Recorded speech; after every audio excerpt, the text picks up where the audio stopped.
Time now for The Real Estate Connection with Stephen Theard, a realtor and certified probate and real estate specialist. Whether you're a first-time homebuyer or a seasoned investor looking to downsize, move up, or refinance, this program is for you. Our house in the middle of our street. Something tells you that you've got to in the middle of our... From probate sales to landscape design to home repairs and maintenance, this is your weekly look into all things real estate. Now your host for The Real Estate Connection, Stephen Theard. Hey everybody, welcome to The Real Estate Connection, the podcast brought to you by Good Patriot Realty, a salute to home ownership.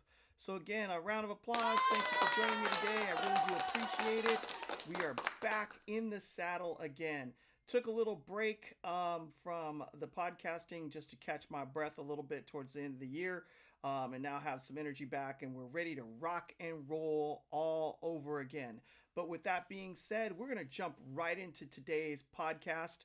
Hey, if you are new to the program and you don't want to miss another episode, send me an email at info@realestateconnectionradio.com. That's info@realestateconnectionradio.com with your name and your email address, and I'd be happy to add you to my podcast distribution list. And if you're watching me right now on a YouTube, go ahead and hit that thumbs up button, smash that thing and subscribe. Really helps the numbers to get out there so people can get more information about the world of real estate. And again, I want to thank my sponsor, Good Patriot Realty, a brokerage serving those in need for residential real estate services here in California, Northern California. And we like to say that we are a salute to home ownership. We stand on private property rights and the right to build generational wealth within the United States of America and right here in California. So today's topic of today's show is the real estate market itself and buyers. The title of the podcast is 3 Reasons Why You Should Not Delay in Buying a House, and how the economic factors out there would cost you money in the long run if you should delay in purchasing a home into 2022 or even into 2023. So if you know of anybody out there who's been sitting on the fence and kind of thinking, hey, the market's going to get flat, I'm going to wait for prices to not be going up so much, this is the show that they would want to see, because I'm going to roll through some serious economic factors out there that will drive your decision to not wait, because waiting will actually cost you some money. That's right, it will cost you some money. All right, so we're going to jump right on into it. So what's reason number 1 for not waiting to hit the real estate market and buy, especially if you're a first-time buyer and you've been on the fence? Number 1 is that prices are rising. According to the most recent data from Zillow, and by the way, this information is coming from an article from Inman. Now, Inman's real estate is a real estate publication that is out there for people that are within the industry. And this article is actually written for real estate professionals to have conversations with buyers to let them know what's on the horizon as far as the excuse of I want to wait for X, Y, or Z. And so I thought this information would be valuable for you to see. Now, I'm looking for who wrote the article so I can give them credit. And this was written by Bernice Ross, President and CEO of the brokerage Up and realestatecoach.com, a national speaker, author, and trainer of and over 1,000 published articles. So I want to go ahead and give credit where credit is due to Bernice. Thank you for doing the legwork on the research for this information. So in the article, Bernice writes, according to the most recent data from Zillow, a home that cost $300,000 in January of 2021 is now valued at $353,100 today. By the end of 2022, Zillow is predicting it will go up in value an additional 11.7%, placing its value at $394,413.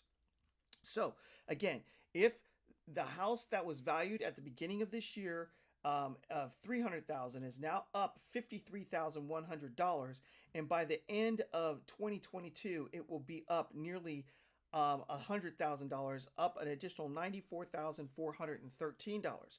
So putting it a little differently, if Zillow's prediction that property values will increase by 11.7% in 2022 is correct, the cost of waiting to purchase that median priced property will be $3,478 per month. So waiting to buy because prices are going up will cost you on average, based on the median home price in the middle of the country, and we're not talking about California prices here that tend to go up a little bit faster, could cost you $3,500 a month, and that's real money. So again, if you're thinking that you want to wait for the market to slow down and flatten, just the fact that prices are increasing over time will cost you money in the long run. Now, how much more will you pay in interest for the loan as well as prices go up? Because it's going to cost you more money to borrow more money because you're going to be paying for more, which means you're going to have a bigger loan, which means you're going to be paying interest on more money borrowed. And how much more money will you need to qualify should interest rates go up as well, as opposed to purchasing right now? So the other thing that you need to take into consideration is that interest rates could go up. So right now we're at historically low interest rates, and from what I understand in the marketplace, based on a transaction I'm working on right now, a buyer for one of the properties that the brokerage had listed, good Patriot Realty, a salute to home ownership, their interest rate ticked up in the middle of the transaction, so it's costing them a little bit more money to buy the house than what they anticipated. So even in today's real estate market, the effect of interest rates has an effect on your buying power and how much you need to borrow and what your payments are going to be should these interest rates continue to rise. So most agents or brokers out there aren't discussing the impact of interest rates on purchasing power today. So we're going to change that trend right now. So the trend is reversing. Okay, so according to this article, the quarterly forecast, according to Freddie Mac, economists project that the 30-year fixed rate loans will rise from a low of 2.67% to an average of 3.7% by the end of 2022. So what does that mean for you and your purchasing power? That means that if you are going to, say, purchase a home, excuse me, that costs $356,700 at a 2.7% loan amount, and say you were getting an 80% loan, your extra interest over a period of 10 years would be $26,896. But if that jumps up on the same purchase of 3.7%, your interest payment is going to be, your extra interest payment is going to be $55,595. So it definitely is going to cost you more money if you decide to wait and interest rates go up, as well as pricing. So it's a compounding. You're paying more money, you're having to borrow more money in order to get the loan to buy the house that you want, and then you're going to pay a higher interest rates, which means you're going to be paying more money over time for that same house if you don't wait and buy it today. All right. So, but the real problem out there is qualifying for a loan. So you may be able to qualify right now based on an interest rate of, say, 2.7, 2.8, 2.9% for, say, $500,000 loan. But if the interest rate goes up and your payments are going to be higher, you may be only able to borrow, say, $400,000, which means you will then be able only to buy less house. which means you're going to buy a smaller property and probably not in the neighborhood that you're looking to really purchase in. So it's really important to factor in these economic events that are expected to happen in the future. Pricing going up, interest rates going up. So what's the number 2 reason to transact now? And that is going to be rising interest rates. And I know we've already been talking about that, but here's an example. So currently, the best 30-year fixed mortgage rate available for your purchase is approximately around 2.6 to 2.65%. Interest rates for 2022 are predicted to increase to about 1% more, to about 3.7, which we've already discussed. Now, assuming that you stay in your home for 10 years before selling, purchasing with an interest rate of 3.7% means you will pay an additional $30,360. Also, qualifying for a 3.7% loan also means you will have to show an extra $7,525 in annual income. All right, so this is where this affects your qualifying. Right now, if your income is not at that level, you could still qualify for a medium-priced home in the center of the country. And I don't know what it could be here out in California, because medium-priced homes are somewhere probably around $700,000, $750,000 in the state as a whole. But with that interest rate going up, right now your income to qualify is a lot lower than what it will be when those interest rates go up in 2022. So there's another reason why you need to buy now. If you qualify now with the income you have now, with the interest rate you have now, with the pricing you have now, it's not going to get any better if you wait. And you may not be able to catch up in your earned income to the levels that you're going to need in order to still qualify for the loan that you qualify for today. Because as we know, bosses don't go around handing out raises, especially when we have supply chain issues in the marketplace. They're already talking about not being able to have enough inventory for the holiday season, and a lot of retailers, as that's where they make their annual income. A lot of the percentage of their annual income comes around the holiday season, and if they're saying that they're not going to have the goods to sell, that means they're not going to have the income, which means if you're in that industry or the industries that support that, you're not going to be getting big raises in 2022 because they're going to be cutting back because they didn't get the revenue that they needed during the holiday season. So it's important to play with what you know today versus trying to predict what may be tomorrow.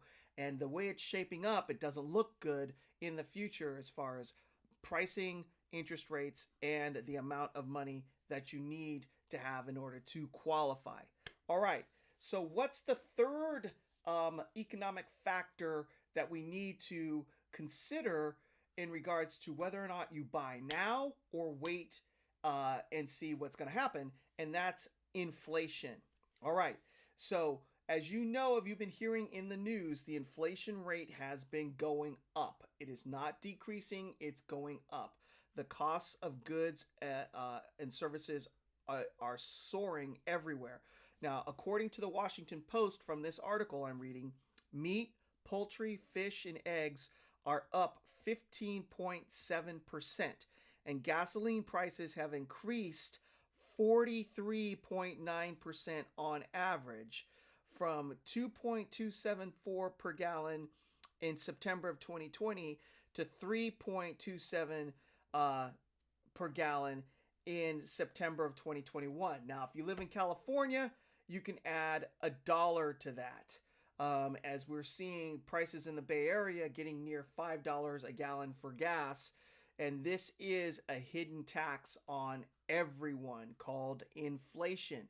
All right, so the overall inflation rate has increased from 1.2% in October of 2020 to 5.3% today, as indicated in the article. Now, assume that you can afford a median priced home of $356,700 today. Based on the current 5.3% inflation rate, in October of 2022, the buyer could you could only buy, or a buyer could only buy, or only could afford to purchase a home that costs $337,795. Now, because of inflation, the amount of house that you can afford, because the dollars are losing value, is going to go down. All right? This means that, in other words, that 5.3% inflation rate shrinks your purchasing power on a property by $1,545 a month, right? That's a lot of money. $1,500 a month, your purchasing power is dropping month after month after month after month after month. So if you're at all on the fence thinking about purchasing a home and you're thinking about waiting, you have three strong economic factors that are playing against you. One, the price of housing is going up. Two, interest rates are starting to go up. Three, inflation has soared astronomically over the last 6 to 8 months. And it's costing a lot more money for discretionary income. And when you're getting a loan, they're going to be asking you what your bills are. All right, they're going to ask what your credit card debt is. So if you're living off of credit to make ends meet when it comes to buying food or gas or any other types of household income, and your credit card debt is increasing because of inflation, that's going to reduce your buying power as well. So it's better now to lock in a house while it's still less expensive, while the interest rates are still low, and while this inflation has not run us all off the road. Because the thing with buying is you're locking in your rent or your home cost, your monthly home cost, you're locking it in for the next 30 years. So even as inflation goes up, interest rates rise and fall, you will know what your monthly payment is to stay in a house for the next 30 years. Now, economies come and go, right? They get good, they get bad, they get good, they get bad. But at least you'll be protected from the wave of that up and down flow once you lock in your mortgage and what your property payments are going to be. Over time, this means you're going to be paying it down. You may be able to increase your income, and there will be economies when you're making a lot more money and it'll be easier. Maybe you can refinance, pay down your debts, and you can take advantage of that. But in economies when they're not so bad, you're not worrying about the rent going up, losing a job, and all of that good stuff. So it's just kind of better to lock it in right now and deal with what you know versus what you don't know in the future. Now, there is also a message for sellers out there in the marketplace. As these factors start to impact the buying population, as interest rates go up, inflation continues to rise, and the pricing of homes tends to still increase, what's going to happen, it's going to reduce the number of buyers in the marketplace. And when that happens, you'll see your increase in value for your home being sold start to level out. I'm not saying that there's going to be a decrease or a market crash. What I'm saying is you won't see multiple offers with 100,000, 50,000 over asking, especially in the center of the country where there isn't that much drive. Maybe locally where we still have high tech stock values and people are still making on average $150,000 to $200,000 a year, you're still going to have strong offers from people who qualify. However, everybody in the marketplace, whether they're making $1 million a year or $100,000 a year, are going to read the tea leaves and start to see the market slow down, and they're not going to overbid for houses, which means the housing market will shift. You'll still probably get a good price for your home, but in negotiating that contract, you're probably going to be asked to do repairs. They may ask for credits for closing costs.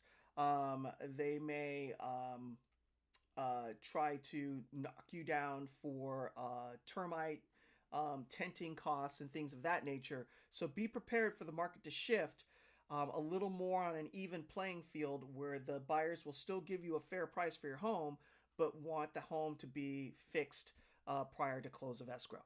So that's it. If you're on the fence and you're thinking about buying and you're a buyer, do not delay. It will definitely cost you money. And interest, paying interest over time as interest rates go up, and pricing as pricing goes up. It may cost you $3,500 a month as pricing goes up, and also for inflation. As inflation rises and it costs more for your basic needs, that means you'll be able to buy less house over time, which means smaller properties and maybe not in the neighborhood or the school district that you're looking for. So I'm going to leave you with this, as always. Do not lean on your own understanding, but when you're getting out there in the real estate market, lean on the power of God and His wisdom, His knowledge, and His strength. And as it says in Joshua 1:9, be strong and courageous. Do not be afraid. Do not be discouraged. For the Lord your God will be with you wherever you go. When you're walking in the light with the giver of light, He will empower you. So remember that as the big takeaway.